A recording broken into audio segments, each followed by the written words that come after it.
From New York City, the makers of Clipper Craft clothes for men and more than 1,200 leading retail stores from coast to coast present that immortal character created by Sir Arthur Conan Doyle, the world's most famous detective, Sherlock Holmes, starring John Stanley.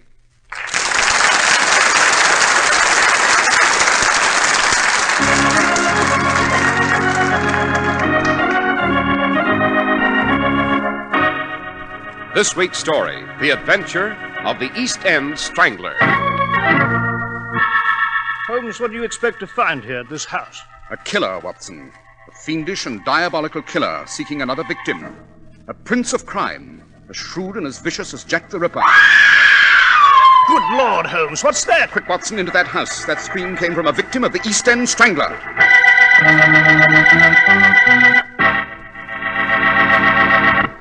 We're at the door of Dr. John Watson's study, and we're about to hear another of his adventures with the fabulous Sherlock Holmes.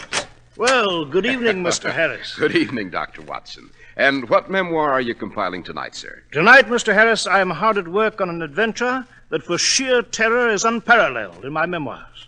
If you can imagine a lurking shadow in the dark, the agonized scream of a stricken woman, all London held in a grip of dark horror.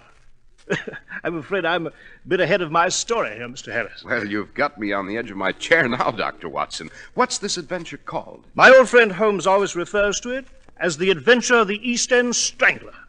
And after you give our audience a few hints on Clipper Craft clothes, Mr. Harris, I shall proceed with our story. Regardless of what the weatherman says, the calendar tells us that now's the time for a new spring suit. A good-looking spring suit that lifts your spirits and makes you feel the way you look, like a new man.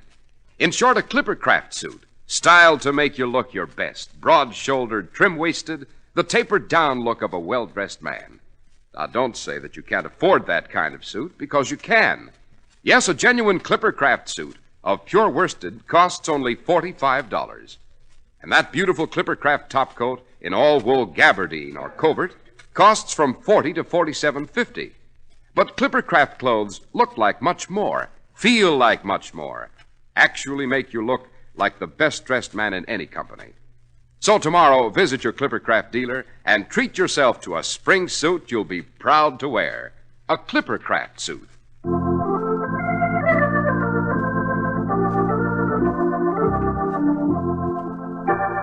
And now, Dr. Watson, what about the adventure of the East End Strangler? Well, Mr. Harris, it began in September of 1898. Exactly 10 years after Jack the Ripper had left his blood-drenched trail through the squalid dives of Whitechapel and Spitalfields. The memory of Jack the Ripper was growing dim when a new nocturnal prowler, a shadowy terror, began to haunt the dark streets of London. A woman was throttled to death in Shadwell, another in Wapping, and soon the name of the East End Strangler was enough to strike terror in every heart. The official police were helpless against this cruel, pitiless, and devilishly shrewd marauder. And then one foggy night in Ratcliffe, near the Thames, a lady came running through the fog when... Constable! Constable! Here now, lady, what's up? The Strangler. He just accosted me on Ratcliffe Highway. Steady now, ma'am. Easy does it. You're sure it was the Strangler? Oh, yes, Constable, I'm sure. He ran after me in the fog. I lost him just a moment ago. Ma'am, listen. You see that lane there? That dark little street. Right.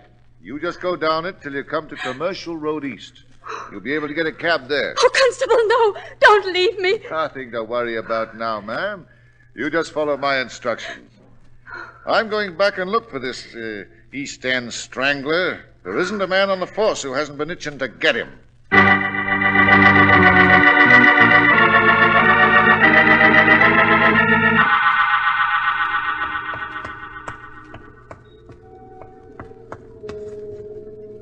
Who's that? Who's standing there in the fog?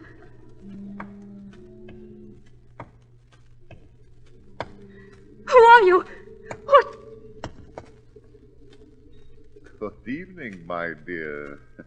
You. That's a lovely throat you have, my dear. So graceful and white like a swan's.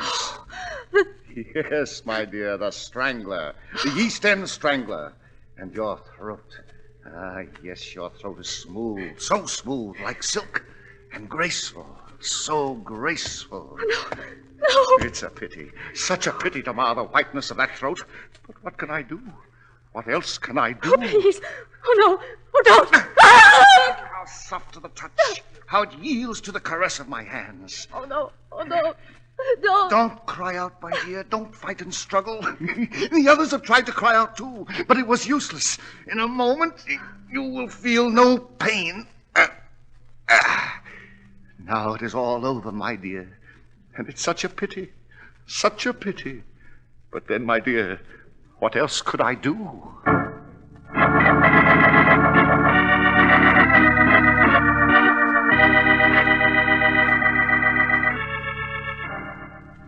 Mr. Holmes, Dr. Watson, this affair of the East End Strangler, I'm forced to admit, has got out of hand. So we have observed in the newspapers, eh, Holmes? Yes, quite, Watson, quite.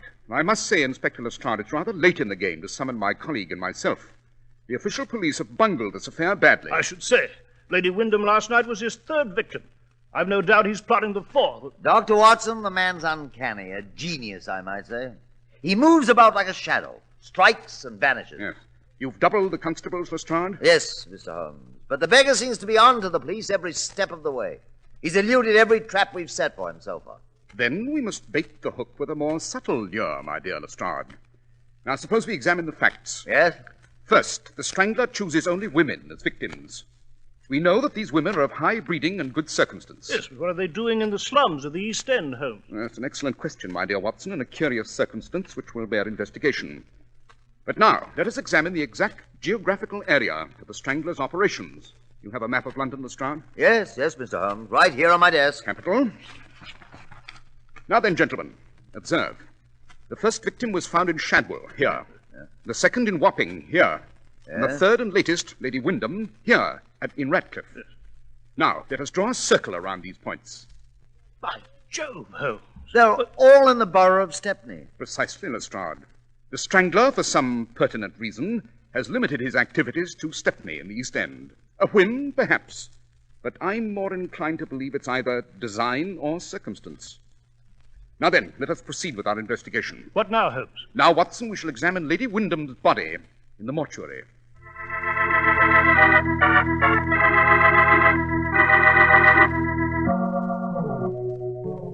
Extraordinary, Watson. This East End Strangler is not only wanton and cruel, but infernally clever. He struck and left no clue on the body. Yes. Inspector Lestrade, a question. Yes, Mr. Holmes. I note Lady Wyndham's purse is torn open and empty. Was this true in the case of the previous victims? Yes. Yes, ostensibly the motive is simple robbery, but I have an idea there's much more to this than meets the eye. Watson. Yes, Holmes? I'm afraid we're in for some rather routine investigation for a day or two. We must investigate the personal lives of the Strangler's 3 well-to-do victims and ascertain why they went to Stepney in the dead of night. Any suggestion for myself, Mr. Holmes? I have indeed, Lestrade. I suggest that you place a curfew upon all of Stepney Borough. Order all residents to be indoors by 9 o'clock.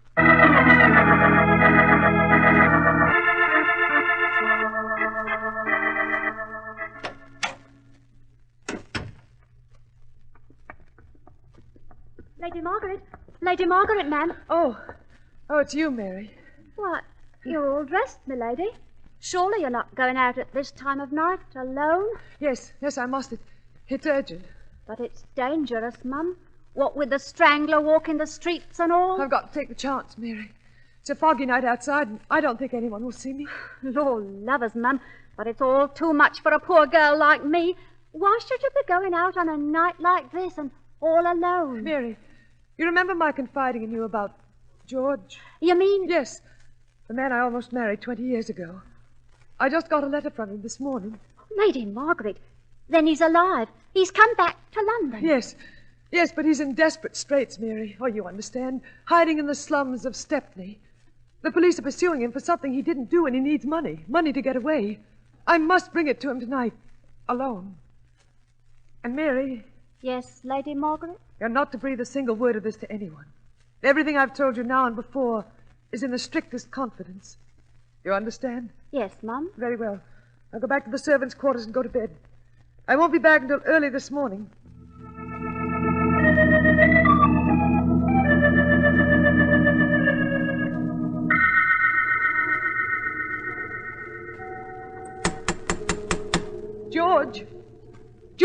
the door. It's Margaret. George! Oh, this house seems dark, deserted. Who? I'm afraid you won't find anyone home, my dear. Who are you? Don't you know Lady Margaret? No. No. Yes, my dear. Don't. Such a lovely throat, such a pretty white throat, such a soft, warm throat. What can I do? Now then, my lady, first the letter from George and then the money, and we'll be off. All! Stand where you are! The police! All!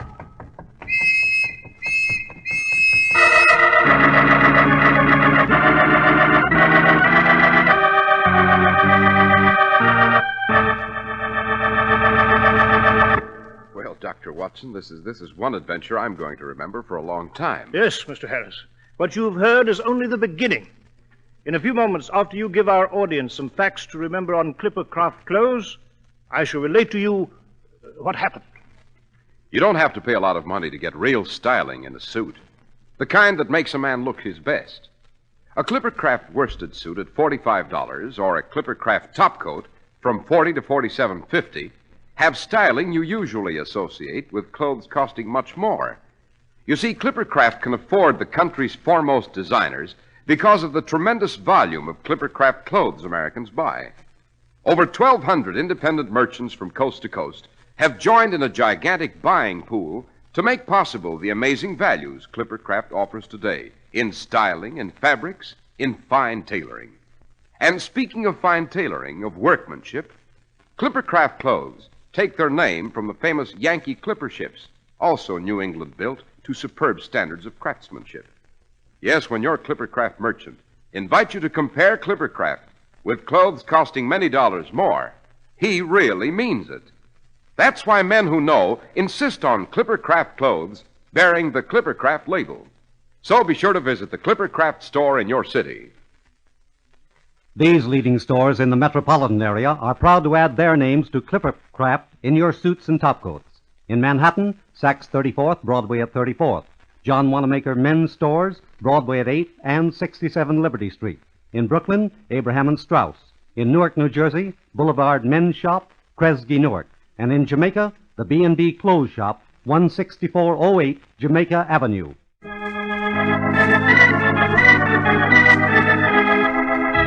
And now, Dr. Watson, you were telling us of the adventure of the East End Strangler. Yes, Mr. Harris, I was. Holmes and I were at Baker Street late that night, going over the results of our routine investigation, when we received an urgent message from Inspector Lestrade. The East End Strangler had been abroad on the dark streets of Stepney again. He'd struck again, and he'd vanished like a ghost in the fog, leaving his dead and mangled victim behind him. This time, Lady Margaret Blencroft. Naturally, Holmes and I lost no time in getting to the scene. Then Holmes asked, Who discovered the body, Inspector Lestrade? Why, one of my men heard a scream, Mr. Holmes. Constable Wilson. He ran up, but the Strangler took to his heels and made off in the fog. Constable Higgins joined Wilson a moment later, and the two of them searched the area. And found nothing, eh, Lestrade? Oh, nothing, Dr. Watson. The Strangler vanished like a phantom. I still don't see how he got through my police guard, what with curfew and all. A remarkably clever fellow, the Strangler, Lestrade. I do not admire his calling, but I must confess a certain grudging respect for his ingenuity. Jove, yes, the fellow is almost fiendishly clever. What next, Holmes? A careful examination of the body, Watson. The same wanton attack, as you see. And one moment. What is it, Mr. Holmes? I note that the contents of Lady Margaret's purse are untouched. It contains £200 and a letter. Well, the Strangler must have been surprised before he could make away with the money, eh, Holmes? Quite, Watson, quite, but it's this letter that interests me at the moment. The request for funds from someone named George. An old admirer, according to the text. Holmes, you think that letter is bogus, Inspector, and so is George. Obviously a pretext to lure the victim into this area. Aha! What is it, Holmes? Note, Watson. You too, Lestrade. Observe. There are some small blue threads clutched in the fist of the victim. Blue threads? Yes. Do you consider them significant, Holmes? I do indeed, very. But come, Watson, it's late. Let us find a cab and return to Baker Street. There'll be time enough tomorrow to track our men down.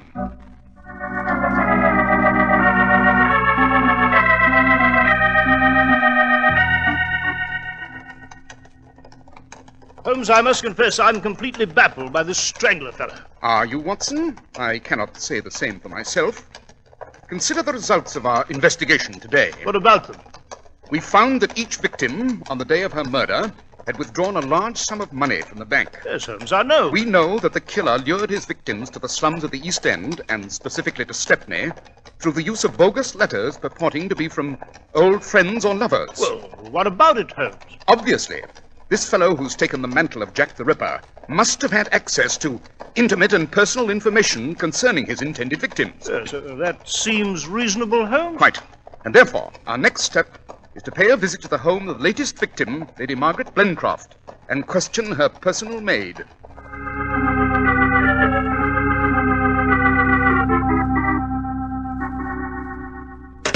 Well, Holmes, all the maid could tell us was that she was asleep. Didn't hear Lady Margaret go out. I'm afraid we didn't get very far here. Oh, on the contrary, Watson, we did. Eh?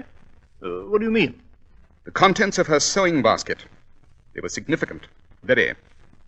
But come, let's be off to Scotland Yard. Scotland Yard? Why? I wish to talk to Inspector Lestrade, and then to inspect the police who will be on the lookout for the Strangler tonight.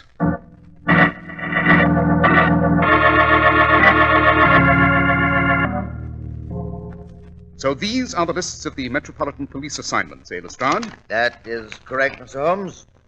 As you see, London is divided into police areas, and the names of the constables assigned to each area are listed. Yes, quite. I cannot say that I'm impressed by your techniques of criminal investigation, my dear Lestrade, but I must say these police records are in excellent order. Holmes, what the devil does all this mean? Why are you taking such an extraordinary interest in the affairs of the police here? Because, Watson, it's only by way of the official police that we can hope to arrest the East End Strangler. Oh, now, Mr. Holmes, I'm glad to know you're going to require our close cooperation. For once. Quite. Now then, Lestrade, I understand you've requested a special inspection of the police constables before they venture into Stepney tonight. Yes, Mr. Holmes. Come, Watson, let's view this inspection. You may find it most interesting.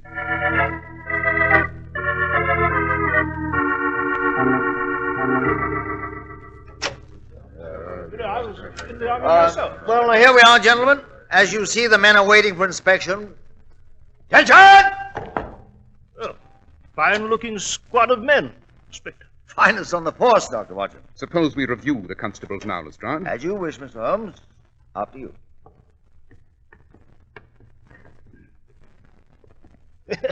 Yeah, I must say, Holmes, this reminds me of the old days with the Army.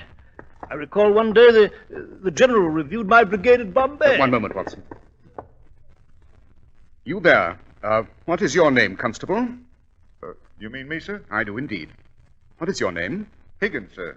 Edward Higgins. Oh, yes. I read your report, Higgins, on what happened last night. Very neat. Very concise. Thank you, sir. I cannot say the same for your personal appearance, however. Oh, what do you mean, Mr. Holmes? Your tunic, man, your tunic. It's been torn in the collar and re-sewn with new thread. Perhaps you can explain the reason for this. Oh, no, you don't. Holmes, Constable Higgins is running away. Higgins! What's the meaning of this? Come back! Stop that man, stop him. He's running straight for that big window. There he goes! Holmes, he's made good his escape. He has indeed, but only for the moment. We must anticipate his moments from now on. Yes. Come, Watson. There's no time to lose. Right.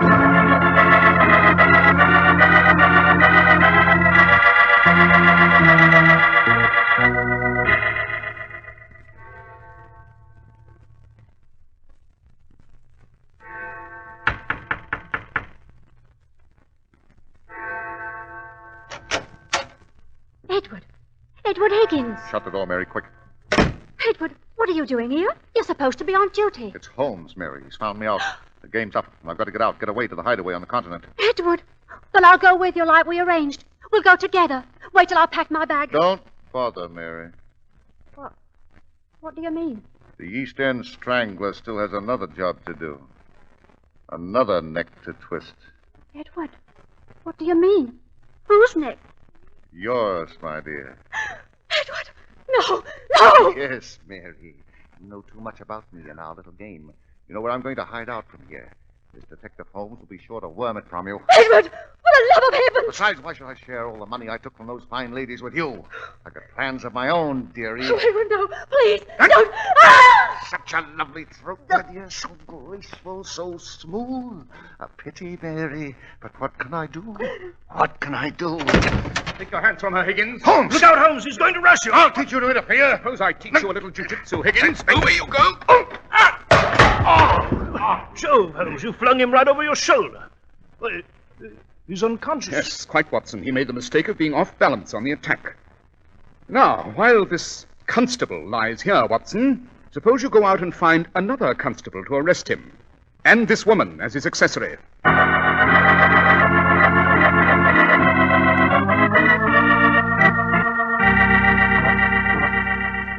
I see. So Mary the maid, through the gossip of other servants, learned of those women with past love affairs, and then told the Strangler, eh, Holmes? Precisely. But how did you know that he was a member of the official police, Mr. Holmes?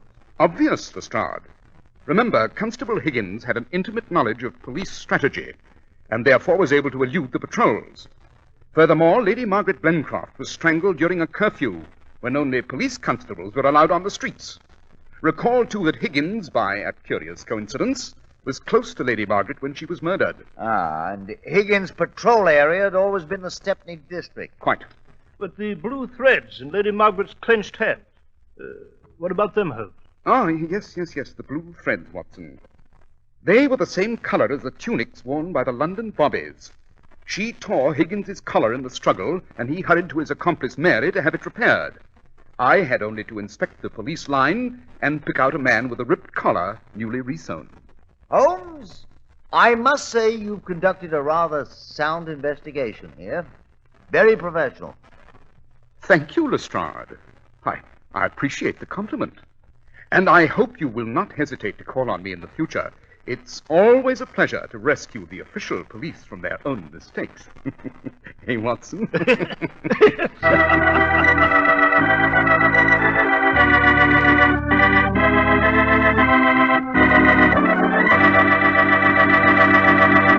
Well, Dr. Watson, that was some adventure. Yes, Mr. Harris. And I'm happy to say that while the person who made Mary received a life sentence for her part, the East End Strangler was hoisted by his own petard, so to speak, on a rope in Newgate Prison. I see. And now, Dr. Watson, what adventure will you relate to us next week? Next week, Mr. Harris, I shall tell you of an adventure which I have entitled Murder on a Wager. It concerns two dead bodies floating in the Mediterranean, and an unbelievably odd wager that made history at Monte Carlo.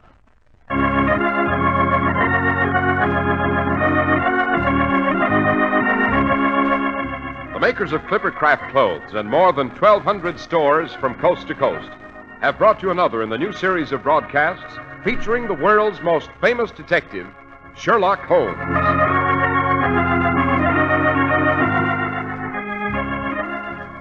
Our stories are based upon the character Sherlock Holmes, created by Sir Arthur Conan Doyle, and the program is produced and directed by Basil Rathbone.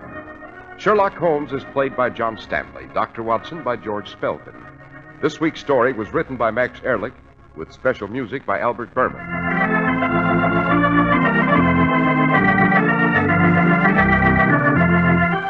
If you don't know your Clippercraft dealer, write Clippercraft, 200 Fifth Avenue, New York City.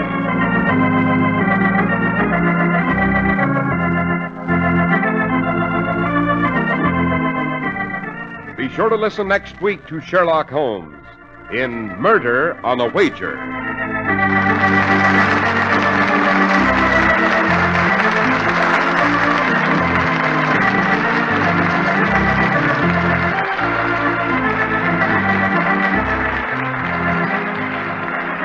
This is Cy Harris speaking for Clippercraft Clothes. This is the Mutual Broadcasting System.